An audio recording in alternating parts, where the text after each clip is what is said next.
Hello everyone, I am Dipali Bhosle and the today's topic is polymorphism in Java. Let's see in detail what is polymorphism in Java. Polymorphism is the concept by which we can perform a single action in a different ways. Polymorphism is derived from two Greek words, that is poly and morphos. Poly means many and morphos means forms. So the polymorphism means many forms. A polymorphism is the mechanism in which we can perform a single action in a different ways. That is, we can perform a single interface and its implementation is the multiple. Poly means many and morphos means forms. That is polymorphism. The real life example of an polymorphism is the let's consider as a man, a person. It's behave. One person can behave the different characteristics at the different situation. That is a real life example of an polymorphism. Let's consider as an one man is having the one man can have the it's having an teachers, it's having an son, it's having an employee. That means one person can perform multiple behaviors at the different situations is called as an polymorphism. The polymorphism, there are the two types of polymorphism in Java. That is two types of polymorphism. First is an compile time polymorphism and second is an runtime polymorphism. Let's see first, that is compile time polymorphism. The compile time polymorphism is also called as a static polymorphism. In compile time polymorphism, we let's consider in compile time polymorphism we having the method overloading. Let's see in detail what is method overloading. Method overloading is the method in which one class is having more than one methods with the same name and different parameters. In different parameters we having, there are two ways to overload the method by using method overloading. That is, first method is the change in types of arguments and the second method is the change in number of arguments. Let's see first, that is the what is the change in types of arguments. Let's consider as a class of multiplication of two numbers.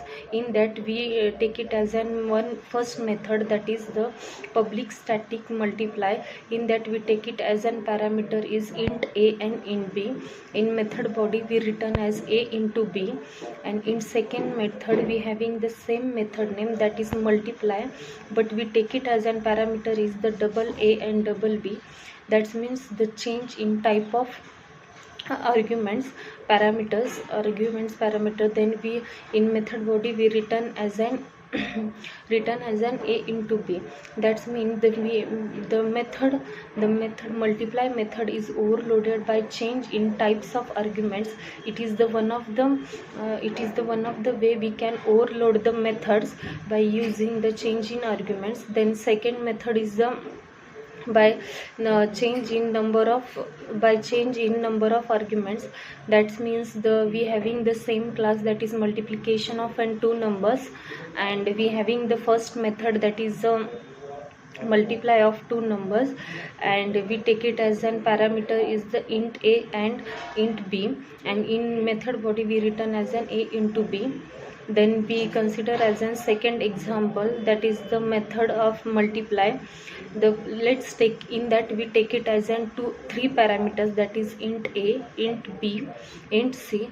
That's why using these parameters and arguments we can overload the method by using the change in number of arguments.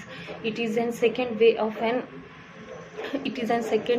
an method overloading. By using this we can overload the method by using the change in parameters, in that by change in number of parameters or arguments. Let's consider as a real life example of a method overloading. We having the payment options.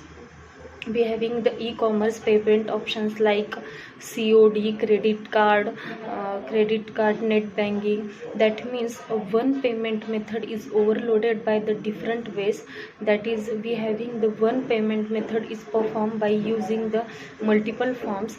It is a real life example of a method overloading. By using this we can easily perform the payment options.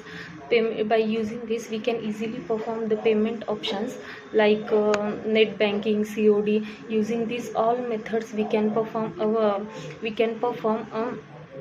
payment option payment which is overloaded by using this method. Let's consider as a second type, that is runtime polymorphism. Runtime polymorphism is also called as dynamic dispatch method. In that we can take it as a method overriding. We use as the method overriding is an example of an runtime polymorphism. By using method overriding we can achieve the runtime polymorphism. That's why we are using the method overriding in and runtime polymorphism. Let's see in detail what is method overriding in a Java. The method overriding, if we consider as an parent class with having we declare as a method with the same name, same return type and same arguments, and the same methods are declared in a child class. That means the child class method is overrides the parent class methods by using method overriding in Java. Let's consider as an example, if we having the method overriding. Using method overriding we can override a child class can override its parents methods by using the same method name, same return type, same arguments. Let's consider as an example, real life example. A son can inherit his father's properties, public properties like a home, car, and using it, but after some time he decided to buy his own car and using it, but he still wants its father's homes. That means it overrides the methods of an parent father's class. Let's consider as an example, if we having the one father class, in that we take it as in two methods with the same name, same parameter and same return type. That means the public void home, in that we take it as an sysout father home, and the second method with the public void car, in that we take it as an father's car. Then next method, that is in that we can override the father class method, that is the son class. Son class can extend its parent class. That means the son class extends its parent father class, and in that we take it as an same method with the same method name, same return type and same parameters. That is the method name is the public void car, in that we take it as an son's car. And we in main class we create an object of an child class with having the s dot home, and the that is the son s equals to new son. That is, in that we create as an objects of an child class, that is s dot home and s dot car. Then the output will be an father's home and son's car. That means the method of an car is overrides by the method of an car in a son class is overrides the method which is already declared in an parent class with the name of a car. That means the method of car is overrides by using the son's car method is override by using the father's car. That means we can override a method by using same name, same return type and same parameters. Using it by using extends keyword. The method overriding is supposed to an inheritance. Inheritance is the mechanism in which we can the one child class, it inherits and behaviors, it inherits its features, behaviors and properties of its parent class. That's why we are using the inheritance in Java. and inheritance supports the reusability of code. It's also support the method overriding. Why we use the inheritance in Java? For achieving the for method overriding. By using method overriding we can achieve the runtime polymorphism, and by using the reusability of the code. In inheritance, one class, that is derived class or extended class or the subclass or the child class, it inherits the properties of its parent class, base or base class, which having the it inherits his father parent features, behaviors. Like, this is all about what is polymorphism in Java. Thank you.